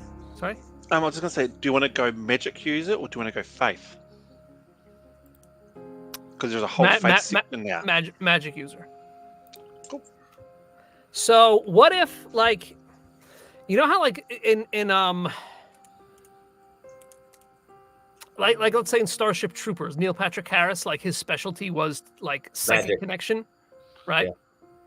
So what if like my purpose on the ship is to use my magical abilities to kind of like sense where the crystals are and where we have to go to get them? Ooh. So that would kind of be like a mind bender if you want to have like psychic empathic energy. You would probably start off as an apprentice, a wizard, and then mind bender would probably be that thing. Also, enchanting might be interesting too, because that could in an interesting way kind of like be appropriate. Oromancers put out their own like mental state and feelings to everyone in the area. So if you were like sad or in rage, you could actually put everybody into that environment with you. That also might be a little bit different than what you're thinking. So my first guess would be apprentice, wizard, mindbender. Yeah, tell me more about mindbender. Mindbender is like a mind I'm flayer. gonna cut in right now. Somebody. Mindbender is not gonna have anything that's gonna help you sense the crystals. Nope. They don't. If that's what you want, that's not what's gonna have it. Right. I know apprentice and wizard. One of them has like detect magic, which you could probably use to find the crystals, and the other one has arcane sight to actually just straight up see their magical energy. Yeah, the mindbender is more like you can kind of get into people's minds and things like that, which was kind of like what that character was doing. Right. Yeah. No, I'm not saying that like I want to read minds or have psychic energy the way he does, but I'm saying like my magical aptitude is like my sole purpose on being on the ship. What's the spell you're Can I put an idea out there just to add change into the Technomancer? If you put that as being a wizard 2, so having to take the having part of the arcane side of it, you could then go apprentice wizard Technomancer. So he could be someone that starts out in the wizarding fields and then has an affinity to the crystals and has gone into the Technomancer side of things. At the moment, it's only a straight numerous technology, but that's easily changed, and that would be kind of cool. So the Technomancers have affinity for all the crystals, Dan. And that would you would be kind of like, you could be like an expert on all the crystals. You don't have to really read them all here, but you notice that every one is a different crystal right there. Yes. And you could kind of tap into all of them and have affinity with each one and be able to use them in armor or different ways. So you could be like an expert of sorts, like a Lord James in front of crystals. Oh man. Yeah, Maybe no, I like Look at my that. class. Dangerous. If I could combine like magical ability with like expertise in crystals, I think that'd be cool. Because I was thinking Sparky. That's where I was going. If you put it in, made that into the arcane side of it, it's like what Sparky did. Sparky started out as having magic and that sort of thing, and then he's a Technomancer. Yeah, I think I like that. That's a good idea.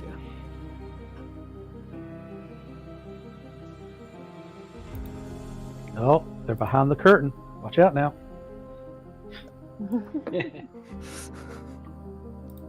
Okay, I'll add that onto the build-up. I can't look at the Bender thing without thinking of, like, you know, the cartoon, The Last Airbender, and all that stuff. That's the Elementalist. Yeah. Yeah, pretty much. But it's just the wording that just Right. triggers, you know. Okay, Dan, I like that. So apprentice, wizard, technomancer. Yeah. Don't think you'll get to Technomancer with 3,000, No. but you'll be on your way. No, but he could. You He keep- could be. You could. Yeah. I can start you off with like a knowledge of crystals. It's kind There you of like that's the reason why you started it. Okay. So that'll help you, and that allows you. We'll talk about in a second when we do the characters. That'll be the last thing we do today. But when the knowledge skills, all you do is roll that many dice, and every 6 you roll allows you to ask me any yes or no question about anything. So if you have that for crystals, you could be like, okay, I want to know about, is this crystal here because it was going to do this, yes or no? So that will give you that to start off. Which no one Okay. else would have that. Okay, so out of the main crew, who's left? We do everybody? That's it. If this is all of them, So we have Phil is like an armor smith. Tom is thinking like dwarven mechanic, like a warrior also a little bit. Dan is the apprentice, wizard, technomancer. Brooke is like an elven sage, and Damien is a gnomish pilot. We have a gnome, a dwarf. Dan, what are you thinking of? Dan, you could be a darkling if you're interested in that. What about Seth? Oh, you said Seth. Okay, right. Yeah, Seth, I think would be ideal for that. Yeah. So Seth, elf, gnome, dwarf, and Phil. Do you want to play a human or something? Human. yeah, he's part of the Hutchinsons. Yeah. Well, just make sure I want to choose. The Hutchinson line. So nice. Human, dwarf, elf, Seth, gnome. Actually, that would kind of work really nicely with the Seth for you, Dan, because you get things like you can see in absolute darkness. You can attune your magical energy to see what things are around you. So I think that would work really well. That's perfect. Yeah. Yeah. Okay. And fan player characters. You could think about it, but if you want to announce here what you guys might be playing, you guys will be in the crystal forms because of some events that happened. But you would have a character that obviously has their own skills and such. So if you know what you're going to be, you can announce it here, or you can think about it and you can let us know in January at this part 2. Well, I've been thinking about it. I Go got for an idea. I was thinking an elementalist, but with like attuned to Earth. I figured if they were mining, the asteroid debris or whatever, You want to be a geologist. something like that. I just figured that like Yeah. having someone that can like move the asteroids in space, or like just it'd make it a lot easier to mine them. I figured that'd be a very interesting position to have. I like that. And what would be your speech, do you think? I have no idea on that. I thought of the job for a species. I'll look right now. No, you can take your time. You can think about it. Charles, Richard, Tim. Hold off on Andrew, mine. Andrew is way ahead of me on that. Okay, so Richard or Charles. I'm gonna hold off on mine. Okay, I know Richard. we talked about it yesterday. Oh, So, right, I remember his. Okay, I'm kind of leaning towards either doing a rogue type character or going into Voyager. Okay, a Voyager, really? Okay. Yeah, What- because something a little bit different. Because if we did it as space type things, maybe, and maybe it's like a backup pilot, or either that or into the rogue sort of thing. Where he's going to be he could be there to try and get crystals, and species-wise, probably either if I go rogue, I might just do the typical rogue huffling, or maybe a pixie. Like, what's the difference between Rogue and Voyager? I think Han Solo, and he's both. Voyager is pirate, captain, fisherman, sailor, diver, things like that. Oh, okay. yeah, I don't think Smuggler was the thief, right? Put Smuggler and Rogue. Smuggler actually might be in I forget where it is. Either rogue or warrior. Yeah, I think it's a rogue. No, smugglers. I don't think smugglers in here anymore. No. I think we took smuggler out. No. It might be a warrior. I don't remember. Well, we can always put it in.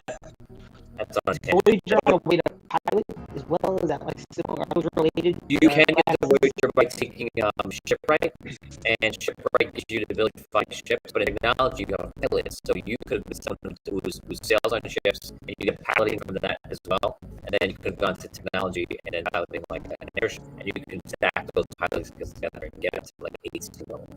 So either that or I'm heading for a dungeon runner. Okay. So possibly a dungeon runner who's up there just to be a rogue dungeon runner who's taking a chance. Take a chance on love. Love to run the Yeah, no. But yeah, I'm kind of thinking either a dungeon runner or maybe depending on what we end up with in Voyager, I might head out there because it's something that would be still developing. So Gotcha.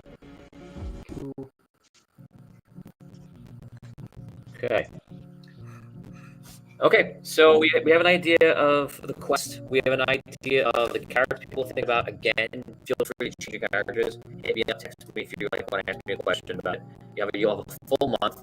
I'll give you guys access on Discord to all of the current character sheets, not character sheets, the handbook. So you can see everything. But I'll email you all the ones that you chose to start with that. And if you're branch out, you can. If you're happy with that, If you know that, come day one, if like that's what you're going to be, it'll be really easy for you to do it live on air because a lot of them choose themselves. Like you're going to choose the combat ones in there, but you kind of have to. That's what you've chosen. So it just be you really be deciding between like 5 or 6 different skills. And then, if you go to the next one, another 5 or 6 different ones. Again, a lot will choose themselves. So that'll be that. This is great. You guys just chosen the world how they react to dragons. We have going on there. And now we're going to re-go through the character sheet, which a lot of you guys have seen before, and just going to go over the current version of it. So here it is. Two-way.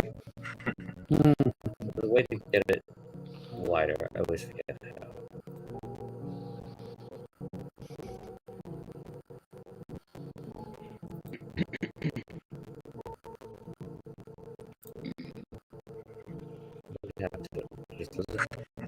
Yeah.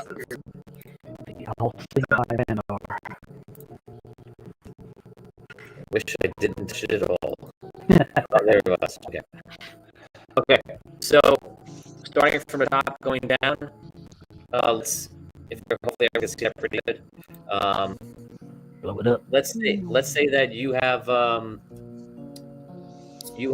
jump of 2, and you have a strength of 3. If you wanted to jump, you would just add them together and roll that many dice. 2 plus 3 is 5. You would roll 5 dice. This is a D6 system. You roll 5d6, and you're looking for a 6. You get a 6, you jump correctly. And Phil asked me earlier today, if you get multiple 6s above what you need, yes, you will do some kind of really cool jump. You'll get some sort of advantage. Super jump. If you have every single die you roll, for you to get a critical miss, which is going to be really bad, always, like the worst I can make it, you have to roll all 1s. So if you have 5 dice, you have to roll all 1s. Even Dan can't do that. Okay, right. Come on. He's already got 5 1s as a necromancer. Don't even start that. Now, can I just put this out there right now that we need to bookmark this so when Dan does manage to do that,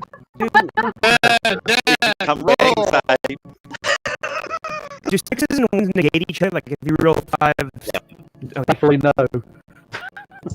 Yeah, you have to roll all 1s for it to be a critical miss. okay. Not just 1. If 1s gets you there. So that's it. If acrobatics was an example was a 1, your agility was a 2, you would roll 3 dice. And don't add them together. Don't tell me the total. The rule is, if you tell me the total, you lose. It's a fail. You only need to say, I got a 6, or I got 2 6s, I got 3 6s, or I got all 1s. That's all I care about. That's that. Right below, you have what we call the loadout. Okay, this is all familiar to you guys. You've done it before. In the loadout, you're going to have things like, great strength, which will give you +2 to who knows, to carry. And then you can add put a 2 in there if you want to do it +2 or not. So all your stat has that effect. That column only will be in this loadout. You'll also put in your weapon proficiencies. So if you get a sword, so say like I don't know, Tom chooses a warrior and he takes a sword, and there's 2 swords in there, so maybe he takes a sword twice. So he has 2 swords to put anywhere he wants. He can put them both in strength. He can put 1 in agility and 1 in constitution. However he wants to do it, he can stack them. You can stack any amount of proficiencies, like proficiencies, in one column. If you had 8 swords with a big character, you can put all 8 in strength if he wants. What do they do? When you use combat, you can actually use your stats during combat. And if you would normally get a certain amount of stat dice, like say if you have 3 strength, you would get 3 dice to roll for your strength to like get some kind of bonus, right? If you had 8 swords in strength, you wouldn't just roll 3 dice. You would roll 3 plus your 8 sword dice. So you would roll 11 dice for strength, and guess what? Every 6 adds 3 damage to your attack.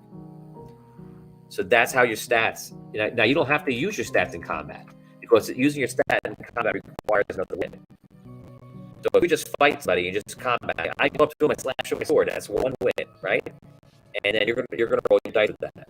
You could say, I'm gonna do a combat. I'm gonna swing my sword, and I'm gonna use strength. That means I'm gonna say, okay, you're gonna see if you're hit, you're gonna deal your damage, and then after that, we're gonna roll your action dice for strength and how many swords you have in there. Whatever weapon you're using, whatever proficiency you're using. If you are a wizard, you will use arcane. If you're an archer, it would probably be bow 2, bow 3. Again, stack all 1 or distribute with them. Because someone could stun your stat. Someone could disable or injure your stat, and all those you put 10 in 1 stat, and you're killing it until somebody takes you out in that stat, and you have nothing left.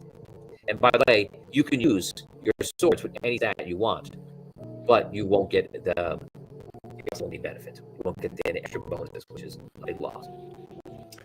So that's it. Each stat does something else that bonuses your attack, your combat. So I'll come back to that. Let's go combat system. Combat is now only 2 dice. It's very straightforward. It's combat dice, it's damage dice. This is the only time in the game that you add dice together and you don't give me the 6s. 6s matter here because 6s achieve different things, like a special or a perk. It's kind of like getting a critical, right? I care about the 6s. The Dungeon Master wants to know, and you want them. But you only need to add them together. So if Dan attacks a goblin, Dan has, I'll write it here because I can't write in those boxes, 3 combat and a 4 damage, right? He's going to roll 3d6 and add it together and tell me what it is. And if it's high enough, it's a hit. Simple as that. Nothing else, no other math. If he hits, he rolls his 4 damage dice. He adds them up. He tells me what it is. There's no other math. That's it. Every time you get dice in this game, it's going to award it to you, give it to you like combat. And you get to take either a combat dice or a damage dice in, for example, any melee weapon of choice. So you might say, I take swords. And then it basically says, okay, well, how do you want swords? Do you want an extra combat dice swords? Do you want a damage dice swords? And that's what you'll get. But every weapon comes with its own setup. So like, for example, I don't know if it's offhand, we'll say like a 2-handed sword might be 1 combat die, and say it's 3 damage dice. That is, what's up? That's what it is. 1 and 3. That's what it matters, right? So then you add your skill level onto it. Let's say that you gave yourself, of course, I'm really good swords. I took, 1 combat die and 2 damage dice. So that would turn this to, you have 2 combat dice and 5 damage dice. That's it. 2 dice to see if you hit. If you hit, you roll 5 damage dice. So every time that you take combat, you choose combat die or damage die. It's up to you how you do it. I assume you get them when we level up? When you'll buy it with your experience points. Okay. Yeah. Combat skills are all in each proficient. proficients. Yeah, it's actually right here. Yeah, each profession See has knowledge technology, combat, Tony, pay intelligence. if you open up one of the characters I sent through to Discord, it's all filled out, so you can have a look at them. Okay, That's I'll might be probably helpful. pull up in a second. So for this, Gnomish Technology and Technomancer, you would choose +1 to combat or damage die with Gnomish Technology. So on your character sheet, you would just put it in there, go into your technology spot, which is right here, and then you would put like 1/0 or 0/1, or maybe you put a bunch in there, so now you have 2/3, and that'll add to whatever technology device you're using, like a flamethrower or whatever. That's all it is. They just stack. Two types of dice, combat, damage. It's real simple. Any questions on that? On combat? So, going back up top, if you put all your swords, we'll say somebody has 5 swords. And let's say in the multiverse, in 5 different dimensions, they put them in all of their different stats. So we can see what it's like. If you put them in here, for ease, we'll pretend that there is a stat of 2 in every single column. So the math is easy. So in this situation, 2 + 5 is 7. And in this scenario, we're pretending that every single column is the same, 7. So the person here, if they said, I attack my sword and I use strength, they would roll 7 dice, action dice. And every 6, they add 3 damage. But yeah, when you say I'm attacking with a sword, what are my? Can you just for the sake of the example, can you type in stats for the sword? Okay, so 1 and 3 would be like what the sword is, which we put in the small box. And then you might have, say you have like your sword skill. We'll say it's 1, 2. So what is 1, 3? That's the base level damage for the weapon. What the blade is by itself. No matter who picks it up, it's a 1, 3. What is 1, 2? 1, 2 is your combat skills. I'm pretending it's combat skills. I'm pretending it's your ability to use a sword. So when I pick up that sword, it's 2, 5 for the attack. Yeah, this is a 2-handed weapon. So if you pick that up and you used it, it instantly is 2, 5. Okay. So now when I attack, I roll 2 combat die. Yep. I give you the total on the die. Yep. And if I say I attack at a strength, in order to give you the damage, no, I'm gonna. No, you would stop there. You would roll your combat dice, but just 2. Then you would say, "Do I hit?" Right. And I would say yes. Then you deal damage. So in order to deal damage, I would roll 5d6, give you the total, then roll another 7d6, and the number of 6s that I roll, multiply by 3, and that's added to the damage. Yeah. You do combat, so you hit, add up your normal damage, and they're trying for more damage. Okay. Right, so if he was just doing a 1 with attack, he would add up the damage from the initial 5 dice roll, and that would be it. But then if he decided to use an extra wit and attack with his strength ability column, then he would do the additional 7 dice and add 3 for every 6. Right. I got it. Declared before you roll your combat die. You declare it that you are going to go, I'm using my swords with my strength. So then it costs you 2 wit to do that. So even if you don't hit, it still costs you the 2 wit. Still costing the 2 wit. Okay. Right.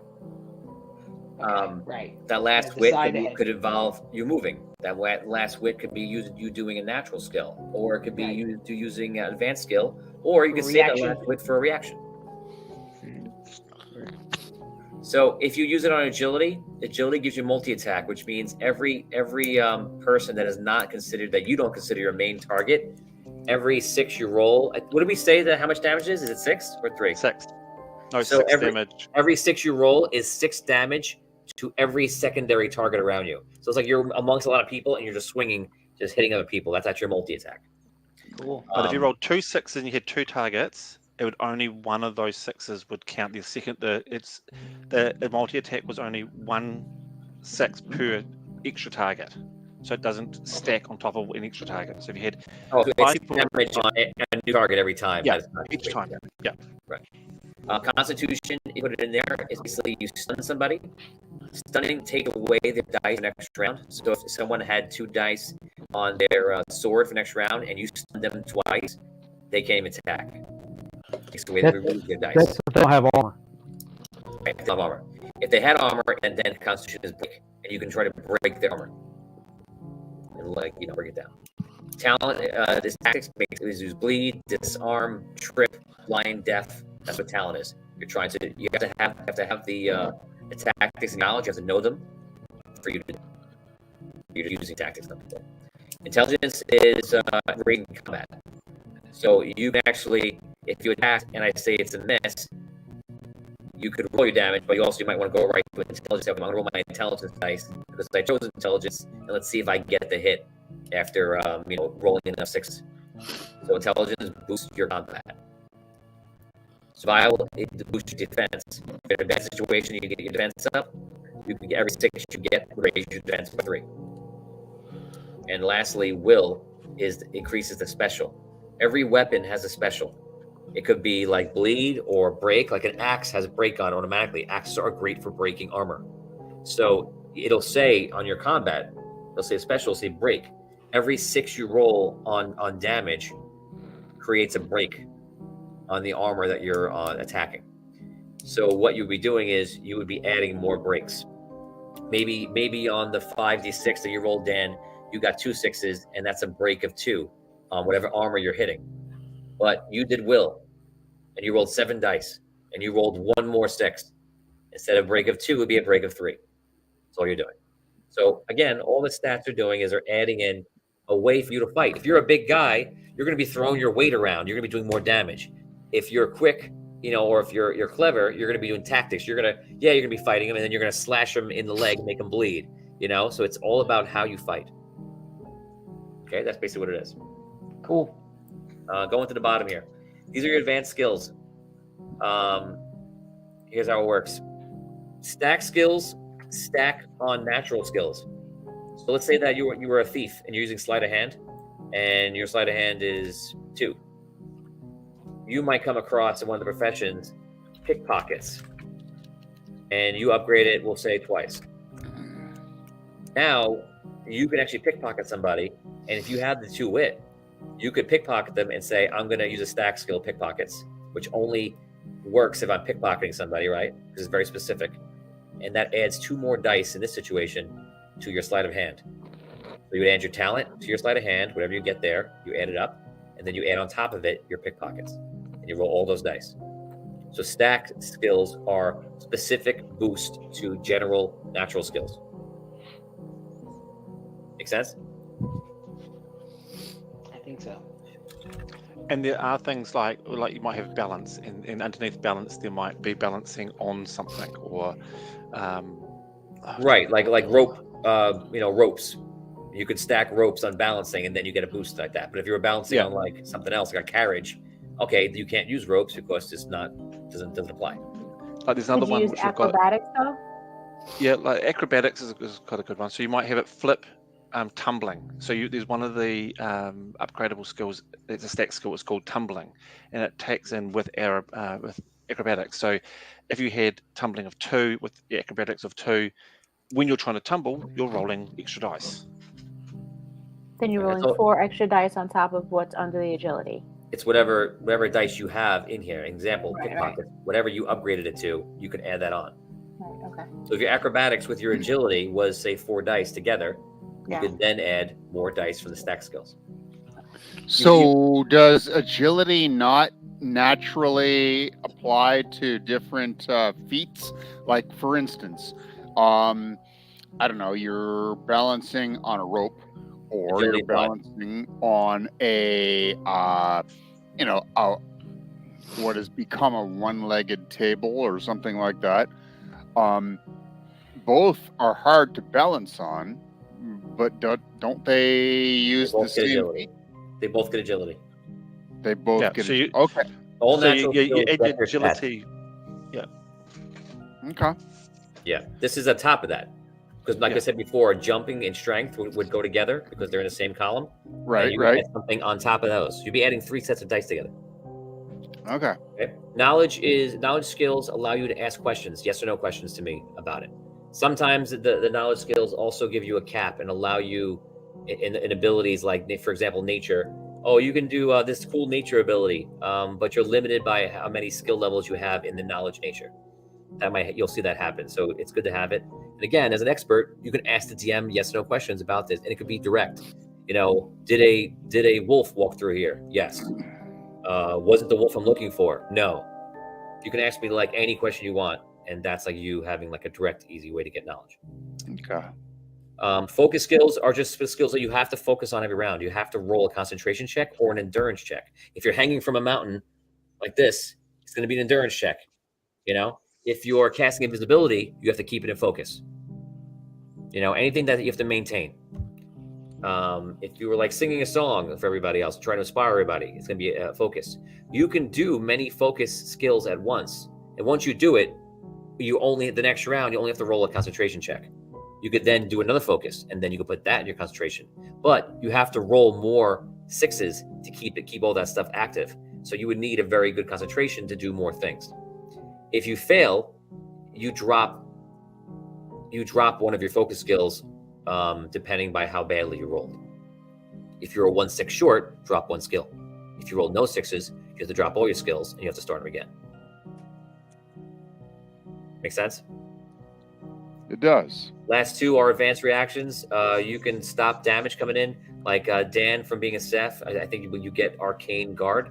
So that if you had an Arcane Guard of 2, you'd be able to stop 2 of the arcane damage coming into you automatically just by using it.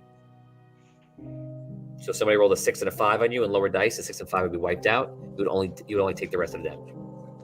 Oh, okay. Now that's really important, because if they roll a 6 on it, they also can, on some of the things, you also get a special on top of that as well. So right, it's so you're killing the additional because you rolled a 6. Right. So what it means is that you can go, so if someone hits you with a sword and you've got, like, might be say sword guard, and they rolled a 6 on it, which would have injured you, you've used the sword guard, that drops that 6 out, and you still take some damage, but you drop off that 6, which... So like if Axe had break on 6, you would have killed the break. So it's extra valuable. Last one is power skills. If you had Fireball, that would be a power skill. And it has a cooldown, like a video game. Say like 2, which means that if you cast Fireball, you cannot use any power skills while you're in cooldown mode. So you have to wait 1 round, 2 rounds, and then the 3rd round, you can then use power skills again. You can use any other skill, any other column you want, but power skills are affected, that column only. On the bottom, for those, what's up? I thought it was that you couldn't use that spell again. You could use another power skill, but you couldn't use that skill for it. Okay, It's always been the whole column. Yeah, whole column. Okay. The bottom are very powerful, simple reactions. Like for example, the easiest one to explain is physical. So if you have a physical if your physical reaction, if you roll a 6 on those, you disregard all the physical damage from one source. It could be 1,000,000 damage. If it's from one person, you would disregard the entire thing if you roll a 6. They're harder to, you'll notice when you guys play that they'll be harder to get, harder to achieve, but they're very powerful. Passive skills are just passive skills that boost your character. And the last thing is, and we're going to end on this, is on the bottom, you're going to see you have armor here. This armor chart should be new to you guys. Let's say you had a helm. Helm of Amazing. And the Helm of Amazing has an X. You would see an X in a column, maybe in 2 different columns. And that would be on like the sheet in the handbook. And all that means is that you're allowed to take the armor points given for that helm. Let's say the helm is incredible and it gives you 8 defense. You could put that defense divvied up in either of the columns that have an X. You could put 7 in the first one and put 1 in the other one, or all 8 in one and 0 in another. Whatever you do, all of your armor together are going to total, and in these shields above, you total them right here. And that total is basically the same shields that are in each of your stats. Your defense, as it was before, this hasn't changed, but we're just reviewing it. Your defense is chosen by you at the start of every combat. Usually, though, you'll keep it the same way and never change it. Your highest defense will probably be the one you start with. For example, if my constitution, by the way I did my armor, is really high, and I have a defense of like 18 in constitution, I'm going to enter every battle announcing to the DM that my defense stat is constitution.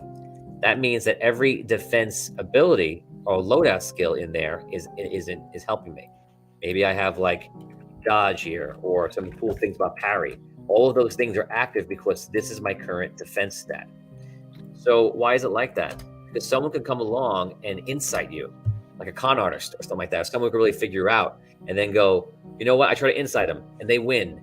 And I say, what's his agility? I bet it's low. And I say, okay, yeah, his agility is low. It's only an 8. I'm going to switch his defense to agility. Now his defense sucks. And he figured out that you have a limp and you're very slow. And people are going to be, everybody, not just you, because you have to consider that his whole team knows he would share it. So they're all hitting you very easily now until you figure out a way to get your defense back up, or you just deal with it and keep fighting the fight. So the armor is, a lot of people. So the armor is very tactical how you stack it up. Okay. Cool. That is the entire system. The rest of it is just taking skills and putting it in. You'll when you pick your species, as last time, you'll have different amounts for XP costs for skills in different stats.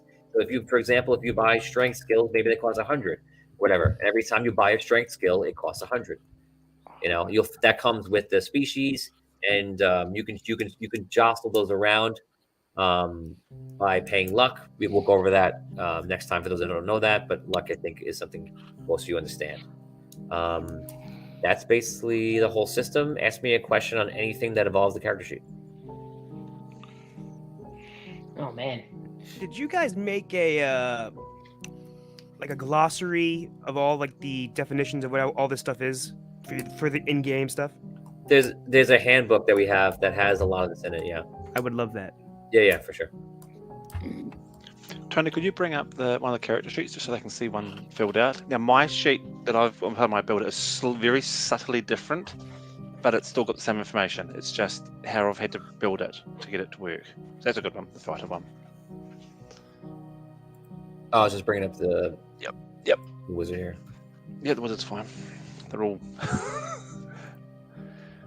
So as you'll see, it's slightly different, but it's just because it's how I've had to build it in Excel.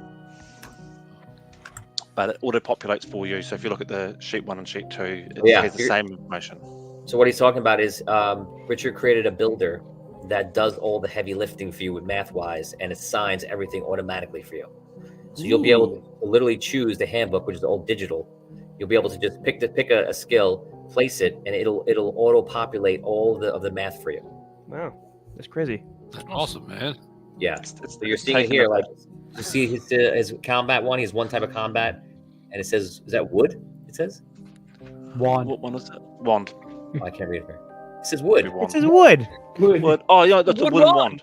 It's a wooden wand. Right there, too. That's hilarious. I love Wand, that. a piece of wood. The type is wand. Lumberjack. And it's a wood Balsam. wand. Oh. That's wood. No, I'm kidding. Okay, so you have a wooden wand. So you have a wooden wand, and let's see, Damien, what would he roll to attack, and what would be the damage? He's gonna roll 2d6 for his attack, and 1d6 is the damage. All right. That's his regular attack. Right? And what would be a good choice for him to use in one of the stats above? Let's see. Perhaps agility. I see he's got wand in that, or what you call it? I see maybe will, or no, he doesn't have wand or will. Intelligence or survival. So how many dice would he roll if he used survival? Survival, he would roll an additional 3. That's it. You got it. And if he gets a 6, he gets +3 defense per 6, right? Right. Yep. Yeah, and you'll see down there's also a spot that says wands, which is next to the number 1, which is next to that blue bit. So he has an additional 2 dice that can that is from his combat, which will then get added on here. This should say 4. Right. Yeah. I can't change it, but yeah, it would say 4 there. Simple as that. And in But here, when you guys get your combat bonuses, it should be 2 things here. You're basically just going to write. Oh, I can't write in this thing. You basically just write 1/2 or 1/0, whatever your bonus is. Because every time you get combat, you choose. Am I getting a combat die or a damage die? So that's basically it. And then on the wands, that particular wand, you'll see the perks. If you go up to the wand there, Tony, you'll see that the perks are different.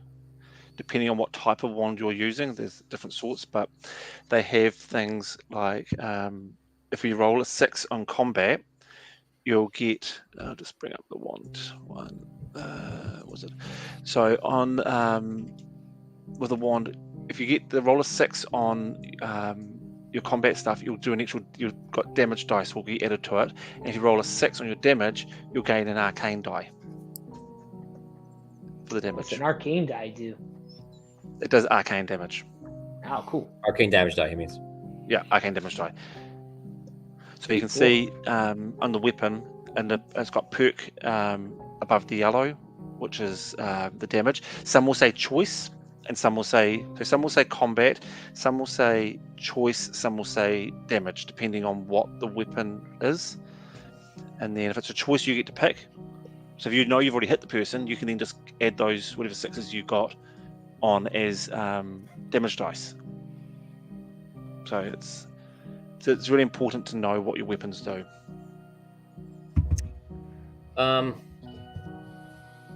Okay, guys. So that's it. We've gone over the quest. I just saw in chat that we saw that I'm wearing flannel pajamas. Yeah, that was a while ago. That was an hour ago. Hey, at least he has pants on. Good point. It could have been very different. Yeah, I'm stuck in the chair right now. That's questionable. So I'm just saying I haven't gotten up. That's Yeah, I all I'm can't saying. stand up, man. The rating will change on this. There's lots of surprises when if the camera just moves down by a Yeah, foot. no. It's all good. No. Oh no. Everybody move your camera down on 3. 3, 2.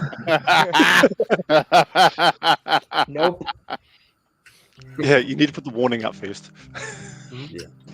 But So Richard's we wall. went over the quest. Any questions about anything that we've done today? This is your session 0, part 1. And I'm excited. How do you guys feel? I guess and we can end it on how do you guys feel about the idea of the quest going forward? And let's go around the table. What do you guys hope for? Like, are you hoping for a dungeon crawl? Do you like the fact that it's a mystery? Do you hope that we go somewhere? Do you want to see a certain type of adventuring that comes up? What would you guys are looking for? And let's start at Tom and go across. All right. Well, I'm all in on the mystery stuff. So you didn't even have to ask that part of the question, Yeah. Tony. But no, I think it sounds really cool, and I like the kind of AI free jack kind of matrixy vibe that we're gonna have here too. I think that I'm really intrigued about how that's gonna work and how we're going to utilize that. But yeah, just the initial premise and the kickoff for the first episode or however long it takes us to forget that the thing is crashing and we just all die. Like, I think it's going to be really cool. It's a lot of fun. Phil. I'm just excited. I haven't played in so long. I'm just excited to play, and I'm looking forward to playing with you guys. And whatever comes, I'm happy with it. That's where I'm at. Nice. Up for whatever. Damien. I'm excited for space. I'm looking forward to a space adventure with all the perils that space travel comes with, and as much of that as we get, I'm looking forward to that. Whether it's a little or a lot, or whatever it is. We've never done space, obviously with Audio Dungeon, and every time you play space tabletop, you have the ship as an aspect, and it completely enhances the game by one huge factor. Because just having the ship is like traveling in your home, but like you're taking it with you. Yeah. And and we're like there's gonna obviously we're gonna have space battles in the future coming up and all sorts of fun things like that. You'll have to make a lot of tactical decisions about where you're gonna do it, which will be a lot of fun, and the AI stuff that we mentioned before. But just having the ship as a factor you're gonna love it. It's just so much fun. Brooke. Cool. I am super excited for space. I am super excited for like Tom was saying, the AI feel to it, but the consciousness aspect, as you know, that I love. I'm super excited to have Phil. It was like one of my silent dreams for the past couple of years to have you come and play with us. And I'm super excited to play with all the super fans, all of our friends, and it's gonna be awesome. I can't wait. Awesome. Tim, what are you looking forward to in this quest? Well, the whole space thing always excites me. I mean, you don't even if you're the biggest evilest bad guy, BBE whatever, all you need is a freaking door, and you chuck somebody out, and they're like, bye-bye, you're gone. Yep. It's really dangerous. This is the ultimate equalizer. Yeah. And that's exactly what it is for the dragons. That's exactly what it is. It works both ways. Yeah. But with this, I guess it's the Alfred Hitchcock part of this story is going to be that ticking clock that is how long before we start to breach the atmosphere and we're actually in real danger. Mm-hmm. Yep. That's what's in the back of my head. Gotcha. Andrew. This might be a little messed up, but it's the feel I got from the trailer, and just talking about like we're all up in space and everything. I'm really excited to see what that level of like isolation will do to our characters. Yes. Because it's just gonna be us in this very stressful situation. Yes. And it's like, I saw what happened last season, and a very similar thing where they're kind of. What episode does everyone think that Brooke's going to cry on? 4, 6. Wow, you're giving me way too much credit, Tony. Okay, 2, 1 or 2. Yeah. Oh, so I'm sorry. Session 0, part 2, episode 1. Tonight's not done yet. I was almost. Yeah, thank you, Tom. In the next 5 minutes. Thank you for knowing the real me, Tom. I don't know what my favorite part is. I almost cried when I saw Phil's face. Are you kidding me? Right, you almost cried right there. Tom. Yeah, you're up. Thanks, Charles. If there's going to be a lot of mysteries, I hope there's a lot of puzzles. We haven't had a lot of puzzles in a long time. Yes. There's already tactical puzzles like Maniac Mansion. Oh, nice. Like who to put in the right spot. That's exactly what's in there. Oh, those are good puzzles. Yes. Okay. That's my favorite. Those are my favorites. I like when you guys sweat. And when I sit back and I get to be quiet and you guys are just arguing and clock's ticking, I'm doing a good job. So that's arguing. That's en route to come. That'll argue. I want to know who the Red Queen's going to be, because there's going to have to be some AI that's going to be controlling this space station, and whether or not there's the Red Queen who's going to be trying to kill them all or save them all. It's going to be fun. And I also want to see who the crew pick being their AIs. Who's the Red Queen? Yeah, from what is it? Resident Evil, from the Hive. Yeah. That guy they had to go down there because she went crazy. She killed everyone. There was a reason why she did that. But I can't wait to see how that's going to. So yeah, you're all going to die up there. Thanks, Richard. But the one I'm looking forward to seeing is death, Richard. Yeah, is seeing who you guys pick as being your AIs as well. That's going to be interesting. Yeah, who we end up partnering with, that'd be fun. Yeah. Yes. And how much it impacts the story going forward in that, and whether or not you do interchangeables where you partner up with one person one week and then you go, I'm going to change it out to do something else because I'm doing a different task. Well, that might depend on the task. You might have to change. Yeah, right. You might just need to put a pilot in your armor and take or put somebody else in. That's cool. Yeah, so it's going to be interesting seeing how you guys manage that there, and who wins the fights of if you both want the same chip. And who you end up, how you're going to resolve that if that causes team conflicts. Yeah. You're going to just pull straws, Richard. It's not going to be really dramatic at all. I mean, we traditionally, work really well under stress. So. Oh, exactly. And I can't wait till Rob comes back for a one-off as one of those chips, and then you guys get plugged in with him. I can't wait to see how that works. Everybody knows that there's a 6% chance whenever I said, and somebody's at the door, it's 6% chance. So I can't wait to see how it all plays out though. But it should be awesome, and also I can't wait to see the system in play. I mean, we've spent a lot of time building it and getting it working. Yes, the I fans. think it's looking amazing. Richard, Charles, Tony- Andrew, even Tim lately, Oni, Josh, everybody's been helping doing the system for a long time. I've been doing it for 5 years, and the last year and a half has just been all of them with me working on it, and we're still finishing it up, and it's coming out really great. looks I'm really beautiful. happy with how Only everything- 19 versions. We're not going to push 20. Not Gotta push round 20. out the 20. Please round out the Okay. 20. No. I'm on builder 21. Oh, I've had to do, There you go. and there's been Wow. variations in there where there've been minor changes, but every time we do a big change, I change the version. So I can't yeah, wait I'm to up to see number. next week's character sheet. That's all I'm saying. Yeah, I mean, if you Very still, excited. as you guys We're gonna remember cry, what that's it a good used to cry. look like originally to now, it's so Yeah. different, but it's so much better now. Right. It used But to be it's like the a whole D&D trial and clone, error. and now it's like its own D6 Yeah. system, its own Oh feel. yeah, Yeah, just Uh, think about what it looked like before, like season 1 of No Patrol.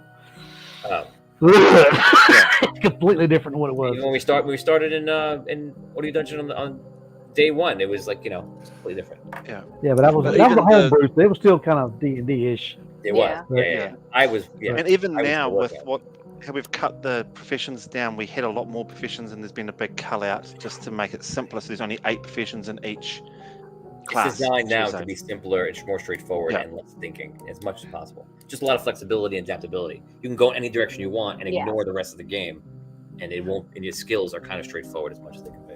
I love it, and I've lost count of how many times that I've heard, the bing of corrections performed on such and such at 3 a.m. Oh, yeah. Yeah, Well, I'm on a different time scale, remember? So yeah.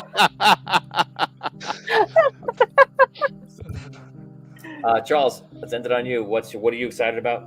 Hey, new places, new characters, potential new characters.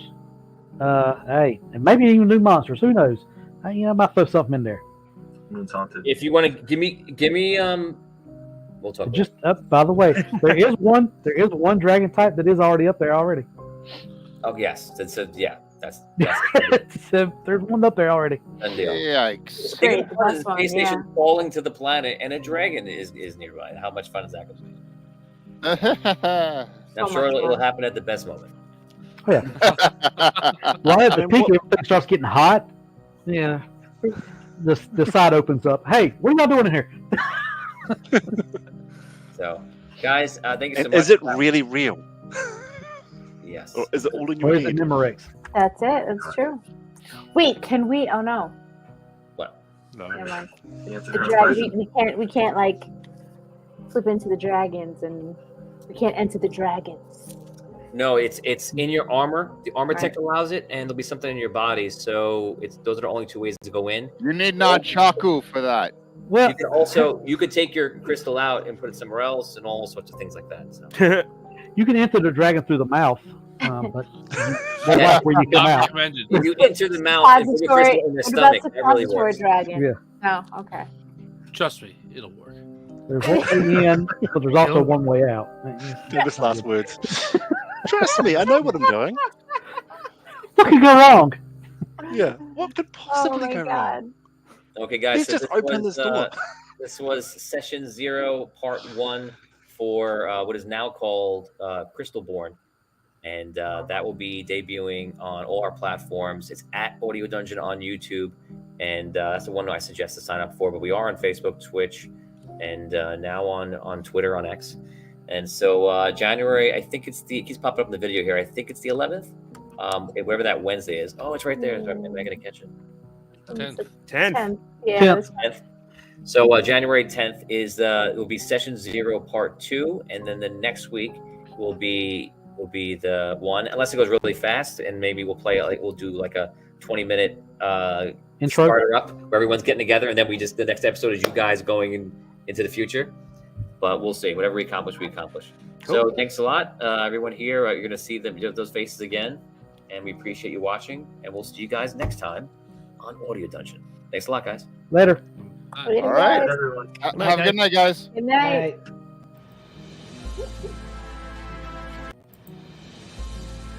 Yeah, I swear to God, I pressed the button.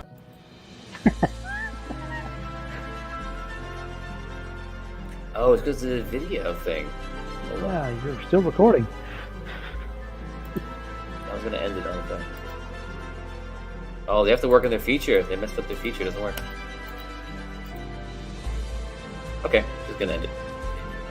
Thanks a lot from all of us to all of you.